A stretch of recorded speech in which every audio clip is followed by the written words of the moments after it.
Support comes from Missouri Forest Products Association, committed to sustainable and sound conservation of the state's forests, which support more than 41,000 Missouri jobs, resulting in a $10 billion industry. ChooseWood.com. It's Tuesday, January 17th. This is The Gateway. I'm Wayne Pratt.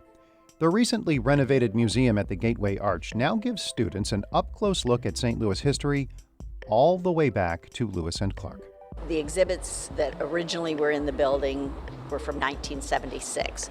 So it was a long overdue renovation and upgrade in those exhibits, and now they tell multiple perspectives. St. Louis Public Radio's Brittany Cordera will take us on a field trip to the Arch with a group of fourth graders in just a few minutes. Students are back in class at a St. Louis magnet school where a deadly shooting occurred last fall. St. Louis Public Radio's Kate Grumke was there when students returned this morning. It's the first day back for students at Central Visual and Performing Arts High School after October's deadly shooting. Staff and alumni are cheering for students as they get off the bus. Casey Shahid is the school's principal. What I'm anticipating today are individuals who are showing up in their present moment, in their truth, and feeling what they need to feel. To make the transition easier, students will only be in class for half the day. Outside of CVPA, I'm Kate Grumke, St. Louis Public Radio. The Missouri legislative session enters its third week today. Bills will be heard in committees, and lawmakers will learn more about Governor Mike Parson's budget priorities tomorrow when he delivers the State of the State address. He has already announced a plan to raise state worker pay by more than 8.5%. Some workers on late or overnight shifts would get another $2 an hour. Assistant House Minority Floor Leader Richard Brown believes the proposal is a good start. We've got that $6 billion that's sitting in reserve. What can we do with that money? But again, we have to keep in mind that money is one time. These pay increases are permanent. So how do we pay for that as we move forward? Brown says the state has an especially tough time retaining corrections officers because of low pay. He made the comments on Politically Speaking. The episode is at stlpr.org. Madison County Transit will make a combined $45 million investment in bike trails and the bus system. As St. Louis Public Radio's Will Bauer reports, construction on the projects will begin in the next 5 years. $34 million of those dollars will be directed toward bike projects. Madison County Transit says they will build more than 20 miles of new trails, 2 new tunnels, and 7 new bridges.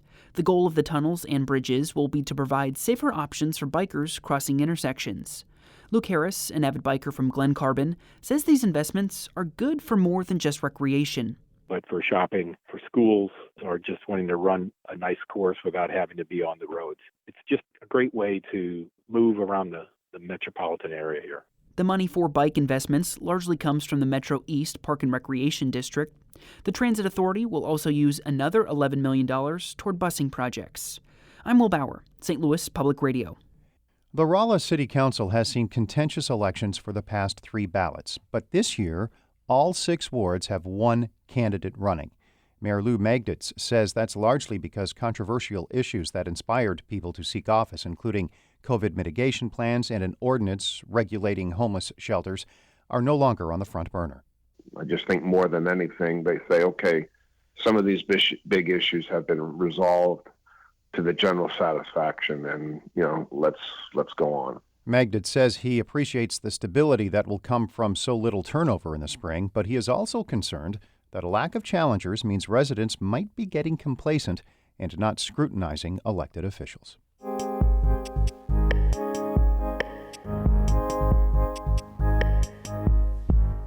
St. Louis has long been a powerhouse in developing popular musical styles. An exhibit about some of the unknown stories of that legacy is open for another week. St. Louis Public Radio's Jonathan Ahl reports on St. Louis sound at the Missouri History Museum. The first time Ike and Tina Turner teamed up to record was in 1960 in Brentwood.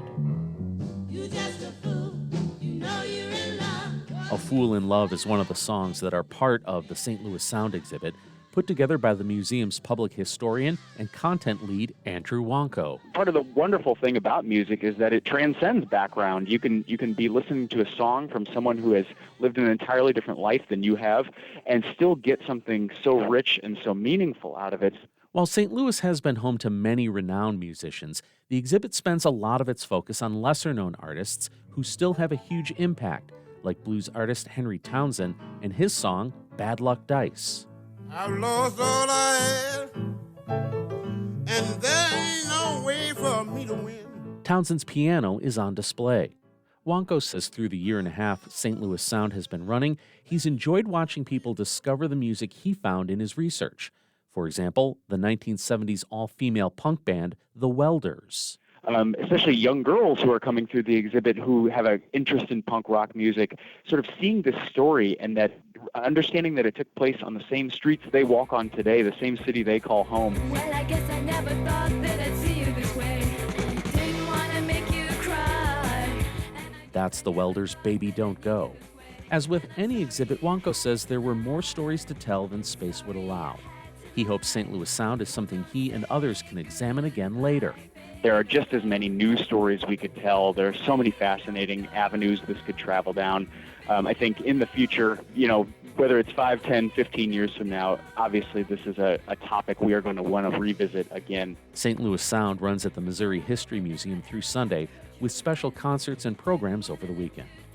I'm Jonathan Ahl, St. Louis Public Radio.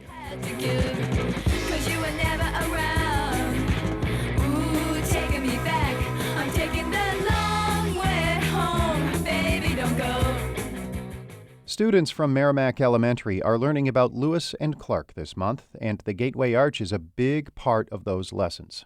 As St. Louis Public Radio's Brittany Cordera reports, the National Parks exhibits allow students to get an up-close look at displays describing the gateway to the West.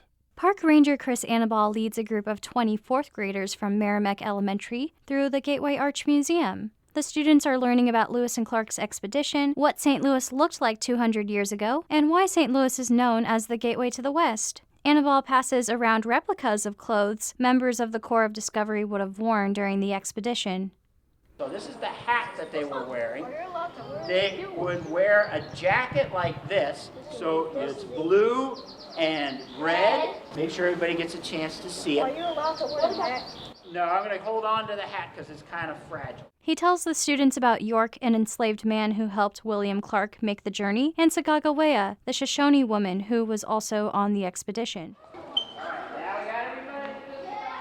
Then he and the students walk over to a giant floor map to retrace Lewis and Clark's footsteps.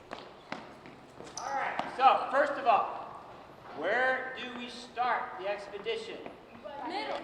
All right, and where's that? St. Louis. All right, okay, so we're going to start here. Fourth grade teacher Patty Pyatt says the students will remember what they learn because the exhibits go well beyond books and classroom lessons.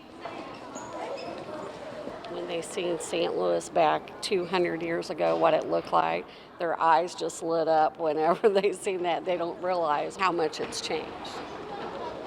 The kids really enjoy it. I learned more about Lewis and Clark and what they did and how they traveled. I had a great time today. They're also learning a lot about history. I'm Brittany Cordera, St. Louis Public Radio.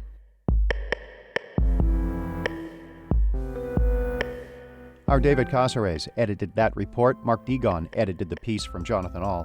The Gateway is a production of St. Louis Public Radio, a listener-supported service of the University of Missouri St. Louis. Music by Ryan McNeely of Adult Fur. I'm Wayne Pratt.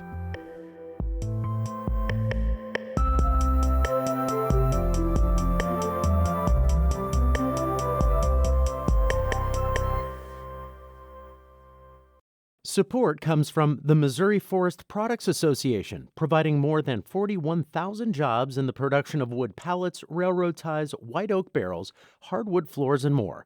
Details at choosewood.com.